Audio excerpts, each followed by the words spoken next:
a secret weekend backroom deal between the Minister of Justice and the Bloc Québécois all of a sudden took precedence. So the question to the Minister is, why did a political advantage mean more to this Liberal government than the will of the Canadian people and faith leaders across this country who are adamantly opposed to the removal of this defence?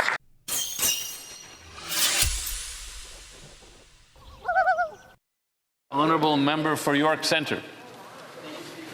To the Minister, as a member of the Jewish community with one of the largest Jewish communities in the country, I do not believe that Bill C-9 will do anything to accomplish in protecting the Jewish community. But I'd like to ask the Minister a professional question, a legal question. The Liberals flaunt the new obstruction and intimidation offence, but it's already criminal to obstruct someone from entering a synagogue or a school. It's called assault. And it's already criminal to intimidate someone from doing something they have a lawful right to do, contrary to the Criminal Code 423. That is called intimidation. But don't listen to me, Minister. Listen to Mark Sandler, a lawyer who understands this better than anyone, who testified before our committee at the invitation of the Liberals and said, quote, "The proposed intimidation and obstruction sections don't make criminal conduct that is not already criminal." So my question to the Minister, why is the Minister representing that the new intimidation and obstruction offence will do anything when in reality such conduct is already contrary to the Criminal Code? Good. The Honourable Minister of Justice. Mr. Speaker, just before I address his question squarely, I'd like to point out that the witness that he made reference to, Mark Sandler, actually had the chance to speak with him personally. He's supporting this bill.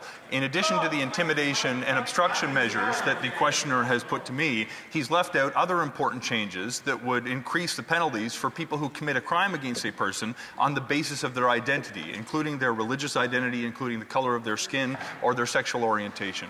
Mr. Speaker, with respect to the intimidation and obstruction offences, we believe that a gap exists. There could be some crossover with pre-existing offences that exist in the Criminal Code that may also constitute intimidation and obstruction, but we learned through other contexts, including to protect healthcare workers during the pandemic, there is a gap that will allow us to protect religious communities to ensure they can practice their faith free of obstruction and intimidation and fully realize their right to free religion in this country.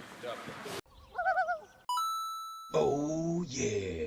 The Honourable Member for Sarnia Lambton Bukidnon. Thank you, Mr. Speaker. This is a government that has a history of violating the charter rights of Canadians, from freedom of expression to freezing their bank accounts, the Illegal Emergency Measures Act, etc.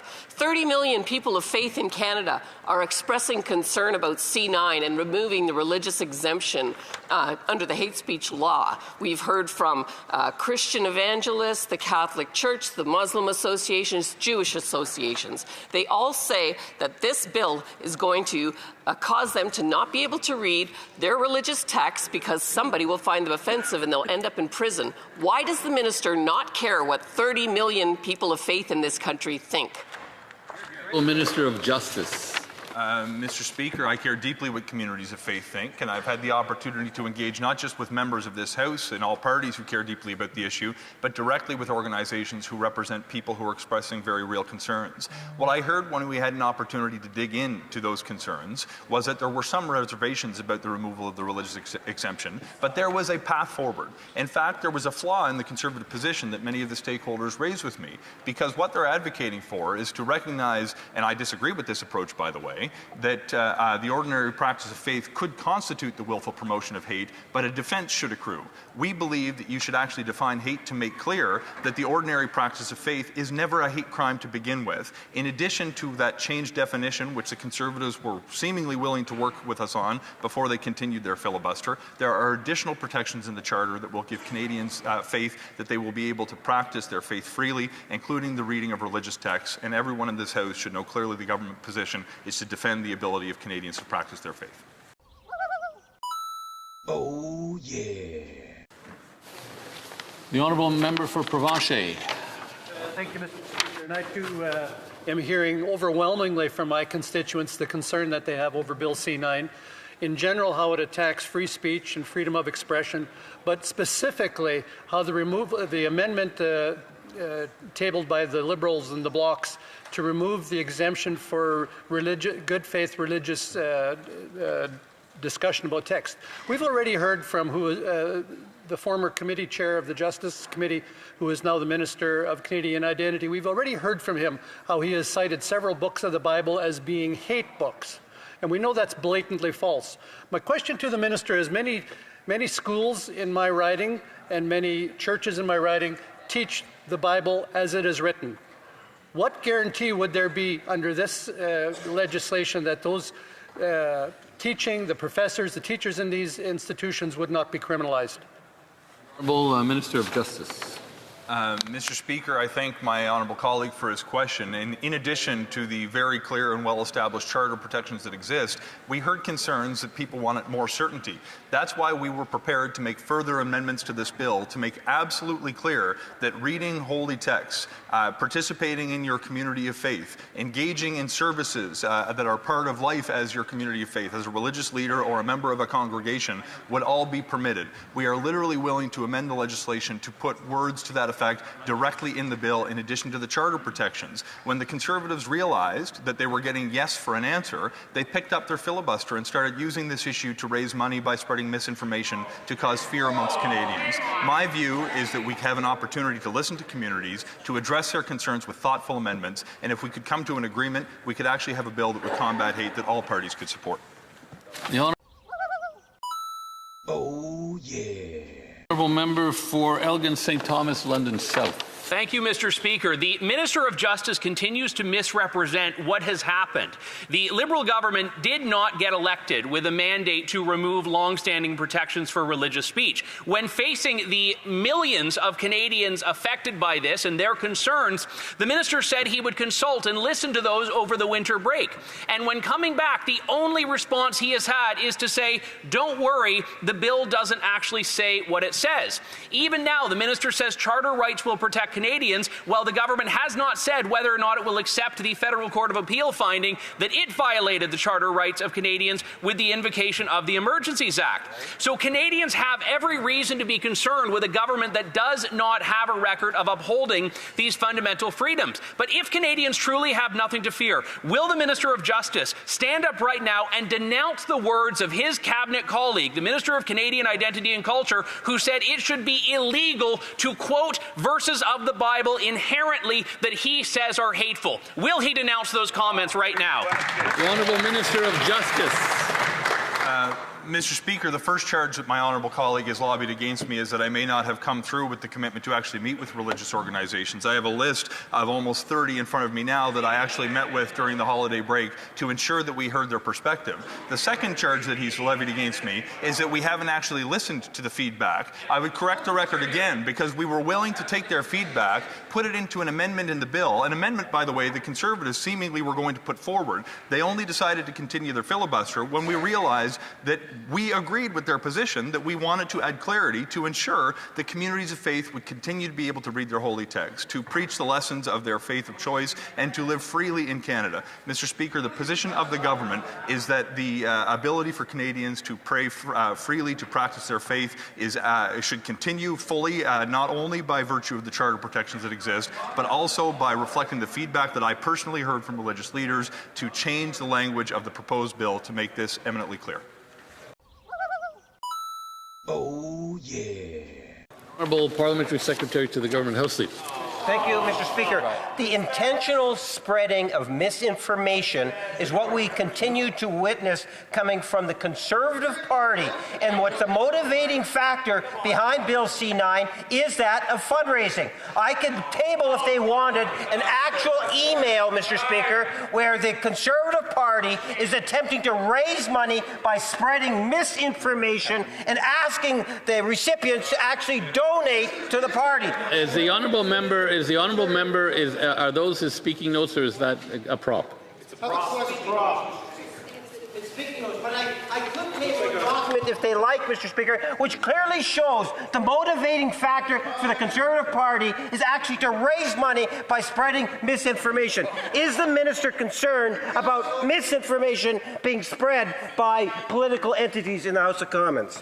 The Honourable Minister of Justice.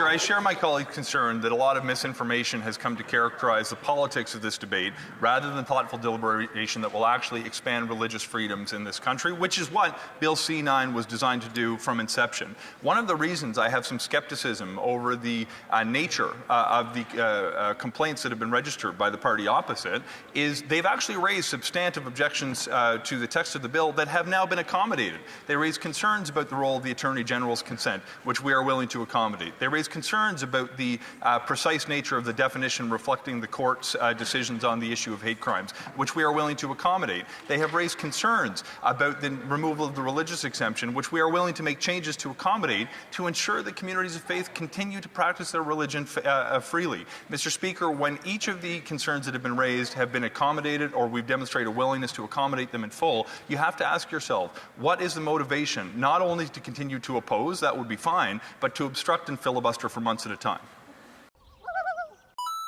Oh, yeah. The honourable member for Cambridge. Speaker, I have received petitions from thousands of people in my community of Cambridge who are deeply concerned about Bill C-9. It's not misinformation when Canadians who took the time to write, call and sign petitions because they want their voices heard in this place. Yet today the government is not only advancing legislation that many believe threatens freedom of expression and religious freedom, it is also moving to shut down debate on that very bill. To my constituents, that feels like double censorship, limiting their freedoms and then limiting Parliament's ability to even debate it. So my question is this: why is the government so determined to silence debate on Bill C-9 instead of allowing Parliament the time to fully examine legislation that Canadians believe threatens their fundamental freedoms? The Honourable Minister of Justice. First, Mr. Speaker, there is no such limitation on the rights of Canadians contained in this bill. That actually is precisely the nature of the misinformation that has been the subject of the back and forth that you've seen in the previous question. There are people who have real concerns. Those real concerns can be addressed by sharing valid information and by engaging in making changes where appropriate. On the issue of limiting debate, though, Mr. Speaker, I would point out that this bill has been debated now for nearly 6 months. It was tabled in September of last year. We actually moved to clause by clause in late November, almost 4 months ago. This bill has 12 clauses. It's only a few pages long. The reason it's taken so long is because there has been no participation in debate by the party opposite. Instead, they have used every opportunity to obstruct, to filibuster, to prevent that debate from happening. At a certain point in time, when months have gone by, when we have demonstrated a willingness to look under every stone, to have every conversation, to hear every argument, the Conservatives continue to obstruct. At a certain point in time, we have to realize that Canadians expect the members that they elect to the House of Commons to behave like grown-ups, to advance legislation, allow full debate, but not obstruct just for the sake of obstruction. Who cares? The Honourable Member for Fort McMurray Cold Lake. It's really troubling when the government brings forward a bill that's about potentially censoring people. And the minister has pointed out the fact that this has been in the process of being debated for a while. Well, part of it is because as time has gone on, we have been able to discover more and more troubling items about this particular bill. Had it been just an easy bill that everyone could get behind, that would be fine. However, I've had so many people from in my riding reach out to me with deeply held faith positions, whether they be from Muslim community, Christian community, Hindu community, where they're very concerned about what this will actually do and how this is going to impact their ability to counsel their children and live their lives the way they're choosing to do so in peace and harmony. And so my question is, why is this the bill that they have decided they're going to ram through and not allow us to have fulsome debate on, when this is something that is so important to so many Canadians? The Honourable Minister of Justice. Mr. Speaker, my honourable colleague has raised two objections, one substantive, one procedural. On the substantive objection, it's important that we recognize that there are concerns that are sincerely held, and they can be dealt with by either correcting misinformation or changing the bill where the concern is something that needs to be addressed. We've heard examples that demanded changes and are willing to make those changes on the role of Attorney General's consent, on the definition of hatred, on the ability of communities to practice their faith freely with certainty that it will not result in the commission of a crime. But on procedure, this is one that I have to draw your attention to, Mr. Speaker. We are dealing with a bill that has been eligible for debate for 6 months, that has been at clause by clause for committee for almost 4 months, that has seen obscene obstruction, including Conservative members devolving to conversations about whether they and their spouses prefer puppies and kittens. If there was a serious debate to be had, we would entertain all arguments and would address them where appropriate. But this debate ceased to be serious months ago. Canada's broken because we're stupid. Honourable member for Vernon Lake Country, Monashee. Thank you, Mr. Speaker. Given the Liberal track record of flagrantly misusing government power, and I cite the misuse of the Emergency Powers Act, freezing of citizen bank account, intruding on provincial jurisdiction numerous times, arbitrary firearm confiscation by executive order, and even the Impact Assessment Act was ruled on elements of it unconstitutional by the Supreme Court of Canada. If the government can punish speech it considers hateful now, what is stopping it from silencing any dissent tomorrow? And furthermore, if this government can do that, what about for future governments? Are they going to be able to silence dissent simply by ruling it hateful? Thank you, Mr. Speaker. Honourable Minister of Justice. Mr. Speaker, it's important when it comes to our charter rights that we look at not just statements of any government, present or future or past for that matter, but we actually look at what they're proposing to do and assess the validity against the rules that constrain the powers of government that are outlined in our Constitution and indeed the Charter of Rights and Freedoms. I'll give some comfort to my colleague opposite by pointing out that the provisions he seems concerned with actually don't change the behavior that is criminalized, but put more serious penalties in place, recognizing that a crime should be treated more seriously when you commit a crime against a victim on the basis of their identity. I, for one, think it's appropriate that Canada's criminal laws should reflect a higher degree of moral culpability when a Jewish person is targeted by virtue of their being Jewish, when a Muslim person is targeted on the basis of their being Muslim, when a person of color is targeted on the basis of the color of their skin. Mr. Speaker, we have an opportunity to move forward in a fashion that respects our Constitution, knowing that these crimes have been subjected to constitutional scrutiny in courts and have been upheld previously. How many kids did you molest with Jeffrey Epstein? More than just elbows. The honourable member for Algonquin, Renfrew, Pembroke. Mr. Speaker, why have acts of hate crimes, increased by 85% since the Liberals took power over 10 years ago? The Honourable Minister of Justice. Mr. Speaker, trying to attribute partisan blame to hate crimes in this country reflects the level of seriousness that the Conservatives are refusing to bring into this debate.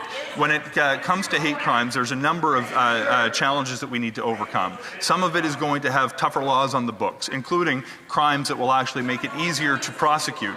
We also need to have more support for the front lines in collaboration with provincial partners, and we also need to be making upstream investments to help build healthier people who will be less prone to commit hate crimes in the first place. To boil it down to one party being in power at one level of government or another is a disservice to the seriousness with which the issue of hate should be dealt with. You really are Canadian. Yeah. But let me ask you, Mr. Prime Minister, will there always be a Canada? There will always be a Canada. All right. Elbows up. Elbows up. The honourable member for Mount Royal. Thank you, Mr. Speaker. I've heard in response to the Minister of Justice's comments multiple times that enforce the existing law. Enforcing the existing law is one thing. Sending a message to police about what the House of Commons believes that we should be doing about hate crimes and adding additional offences is another. My question, Mr. Speaker, is number one. Does the minister have the power to tell the Toronto police or the Montreal police or any other municipal police in this country to enforce the law in the way that the minister intends them to enforce it? Do they have to listen to him? And number two, is there not a very clear message being given by the House of Commons and the Parliament of Canada to the police if we adopt the Combating Hate Act? The Honourable Minister of Justice. Mr. Speaker, I thank my honourable colleague for his question, but also for his extraordinary advocacy on behalf of the Jewish community in this House, including on Bill C-9. A direct answer to his question. Obviously, it would be an affront to the role that I hold in this House and in this country if I were to start calling up law enforcement, directing them to intervene on individual prosecutions. However, Mr. Speaker, one thing that we can do to make the lives of law enforcement easier when it comes to enforcing the laws that are on the books is listen to their recommendations by giving clarity clarity on what the definition of hate should actually consist of. Bill C-9 actually takes the common law definition, codifies it to give certainty to law enforcement as to when a hate crime exists or does not exist that would allow them to independently take action to enforce the law on the books. The world has changed much since that last visit. And I believe the progress that we have made in the partnership sets us up well for the new world order. The honourable member for Brantford, Brant South, Six Nations.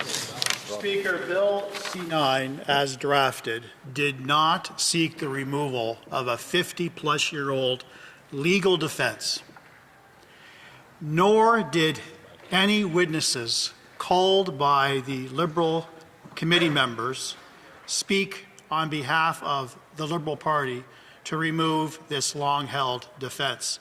And in fact, no interventions by any Liberal committee members sought clarification on the removal of the defense. We moved to clause by clause. We were progressing very well. In fact, there was more in common between the Liberals and the Conservatives with respect to the terms of Bill C-9, but approximately 1 week into clause by clause, a secret weekend backroom deal between the Minister of Justice and the Bloc Québécois all of a sudden took precedence. So the question to the Minister is, why did a political advantage mean more to this Liberal government than the will of the Canadian people and faith leaders across this country who are adamantly opposed to the removal of this defense? The Honourable Minister of Justice. Mr. Speaker, first let me address the revisionist history and the telling of the story that we've just sat through. When it actually comes to the first time that the committee heard any testimony or any discussion about the proposed removal of the religious exemption, I know that that member was actually in the room because the question was put to me. And if he doesn't believe me, Mr. Speaker, thankfully we now have video capabilities in the room, and he can see that when the question was put to me, that I said I would remain open to it, but leave it to a majority of members of the committee. When we sought to actually build partnerships with all parties to advance a path forward for this bill, based on the points of common understanding and agreement that he signaled, it was very clear that only one other party supports the essence of this bill to combat hate and take a firmer line against hate crimes in this country. Now, what's curious, Mr. Speaker, the Conservatives maintained the position that we should classify hate as something, religious practices, as something that could actually constitute the willful promotion of hate, but allow a legal defense on the basis that it is religious speech. Instead, we prefer to take the approach where we say practicing your faith is never a hate crime to begin with, and that is a position that I will stand firmly in defense of. Right on.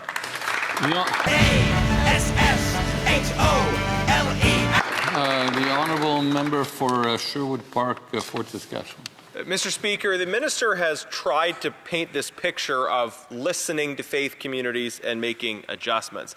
But the objective reality is that not a single faith community or organization has changed in its opposition to the removal of the religious defense over the last 4 months. He cannot point to a single organization that has changed its position in response to this fake attempt to adjust this. In fact, over 350 different Muslim organizations have signed a letter underlining their continuing opposition to this. Christian leaders continue to be opposed to this. The Orthodox Jewish community continues to be opposed to what the government is doing in this regard. Will the minister tell the truth about what he's hearing from stakeholders, namely that not a single faith organization has changed their position in response to this fake consultation? The Honourable Minister of Justice. There's an interesting trick in debate that the member just used to hide the fact that there are, in fact, supporters for this bill. There are religious communities who have actually supported this bill from inception, including the Jewish community. I find it curious that the member would only survey communities of faith that serve his argument in this moment. But I would say, with respect to the other communities of faith that I have personally engaged with, as did my team, as did my department, we did hear concerns. But what we heard is we can actually accommodate those concerns by building language into the law that would ensure that the practice of a person's faith would not be treated as a hate crime. We are willing to make that change. Part of the reason we are here is upon our efforts to do so at committee, we were met with continued Conservative obstruction.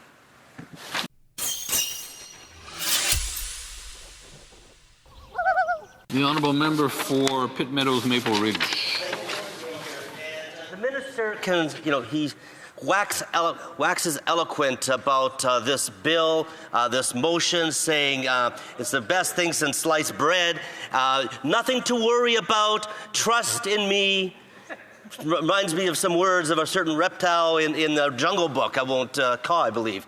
Just trust in us.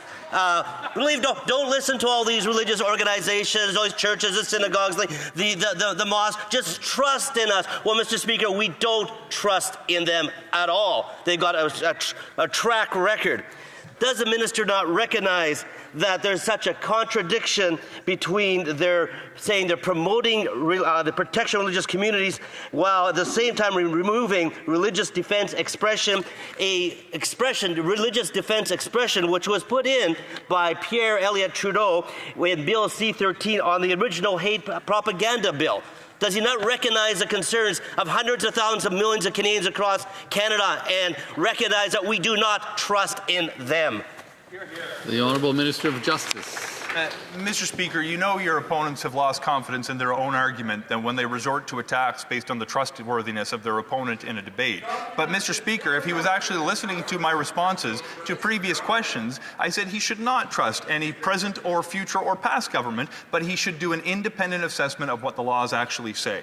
Now, we have been listening to those communities of faith. We have engaged with them and told them we are willing to actually make amendments to reflect the concerns that they have heard. The precise amendments that the Conservatives were contemplating and thinking of putting forward. Upon them realizing we were going to say yes to agree on the amendments that we both heard from the same communities of faith, they picked up their filibuster and demonstrated they are not interested in collaborating, they are not interested in allowing the bill to proceed, which is why we are here to advance the debate so we can actually offer protections to the communities of faith that have justified our including this important law in our campaign platform during the last federal elections that Canadians, including Canadian communities of faith, supported. I think it is extraordinary that Mark Carney has become the Prime Minister of Canada. He did a terrible job in Britain. The Honourable Member for Saanich, Gulf Islands. Thank you, Mr. Speaker. I want to address the Honourable Minister on the matter before us right now, which is shutting down debate on C9 rather than the details within C9, which I do think need much more debate and discussion, which is why I hope that the government will withdraw the attempt at closure on C9 before we've had an opportunity to discuss it properly. I know the minister will say it was stuck at clause by clause. The minister, in this case, I will absolutely agree that the Conservatives were obstructing in the committee on Bill C9.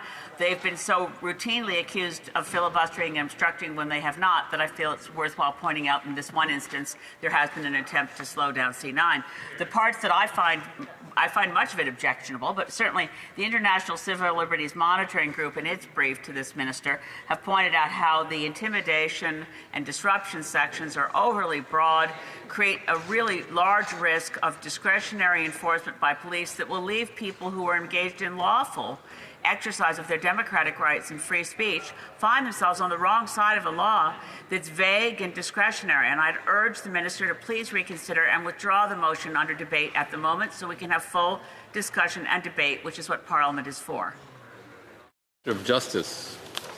Thank you, Mr. Speaker. Of course, I have enormous respect for my colleague representing Saanich Gulf Islands, who shares a history from my part of the world as well. I understand her concerns first about the limitation of debate, which is not normally the approach that I would like to take. However, when you do see that important legislation is not being allowed to move forward with debate, when it's being obstructed and filibusters, as she's acknowledged, you have to take an opportunity to move it to the next step. There will be additional opportunities to put this matter to a vote, not only in the House of Commons, but of course with the opportunity for our colleagues in the Senate to consider this bill and to propose amendments as they see fit.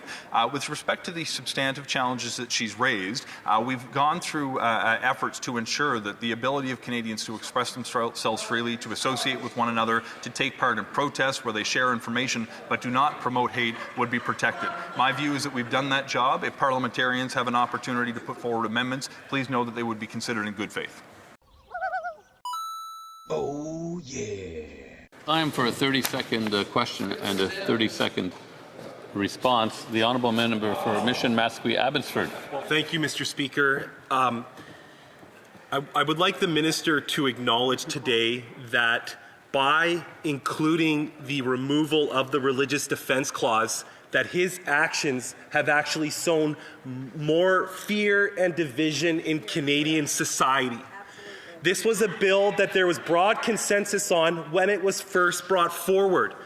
But by the inclusion of the removal of the religious defense clause, he has diminished public support for the position he's taking. Will he acknowledge that this amendment will cause more division and fear amongst religious communities, especially in Mission Matsqui Abbotsford, which is one of the most faith-based ridings in all of Canada? Thank you, Mr. Speaker. Reply, please, from the Minister of Justice. Mr. Speaker, I would disagree with my colleague's characterization that there was a broad base of support amongst different parties when this bill was first put forward. I would refer to the testimony at the Justice Committee when I personally appeared. At least 2 of the 3 Conservative members made very clear they were looking for a reason to oppose the bill because they saw a political opportunity in doing so.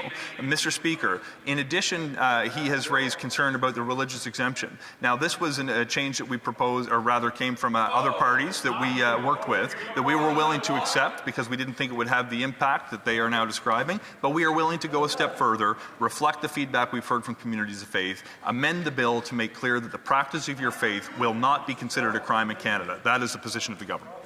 You need a Who cares? Just because it's all made up anyway. Smash the like, hit subscribe, get your Canadian federal politics right here.